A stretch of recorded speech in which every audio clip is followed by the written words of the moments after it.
L'édito international. Choses sérieuses. Oui, les choses sérieuses. Vincent Hervouet, bonjour.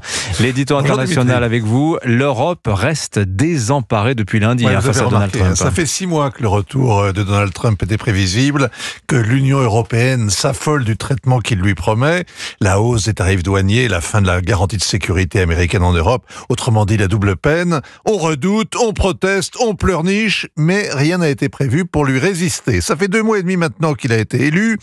Il a reçu 27 lettres de félicitations, mais l'Europe reste paralysée. Ursula von der Leyen lui a téléphoné pour lui annoncer que l'Europe achèterait davantage de gaz liquéfié. Les ports méthaniers en chantier feront comme un magnifique oléoduc, de quoi remplacer Nord Stream qui gît au fond de la Baltique. Et en échange, elle a réclamé l'abandon de ces hausses de tarifs douaniers. Exact. N'ayant même pas eu à négocier pour obtenir un premier avantage, le Donald ne l'a pas rappelé. Elle n'a pas osé protester quand il a réclamé le Groenland. Il ne l'a même pas invité au Capitole. Giorgia Meloni était la seule représentante du vieux continent, seule et pas peu fière. Rome s'est toujours démenée pour être la petite amie de l'Amérique en Europe. Mais ça ne sert à rien à son amie von der Leyen. Dans son discours d'investiture, Donald Trump n'a même pas cité l'Union européenne, son principal allié occidental. Les diplomates à Bruxelles réclament un rendez-vous téléphonique. En vain, ils refusent de lui parler. Les États membres ont pourtant délégué à la Commission tout pouvoir en matière commerciale.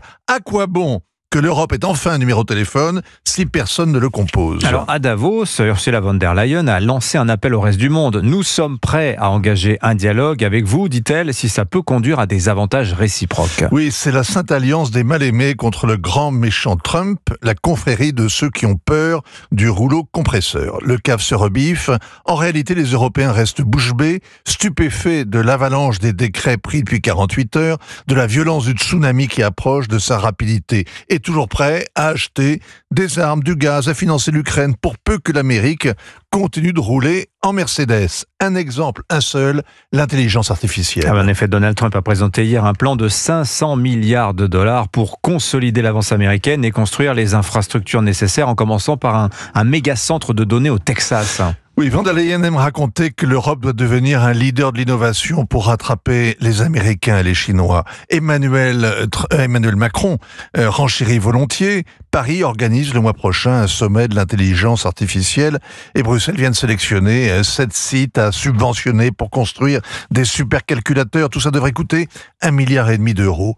En face, le plan de Donald Trump, c'est 500 milliards. Dans l'ordre de grandeur, c'est l'équivalent du projet Manhattan pour construire la bombe atomique. 100 milliards tout de suite sur la table, en s'associant à une demi-douzaine de mastodontes du secteur. Et il n'a pas attendu 3 jours pour limiter les exportations de puces et passer à la trappe le projet de réglementation de l'intelligence artificielle. On comprend aussi pourquoi il tient tellement à pomper davantage de gaz et de pétrole. Les centres de données consomment un maximum d'énergie.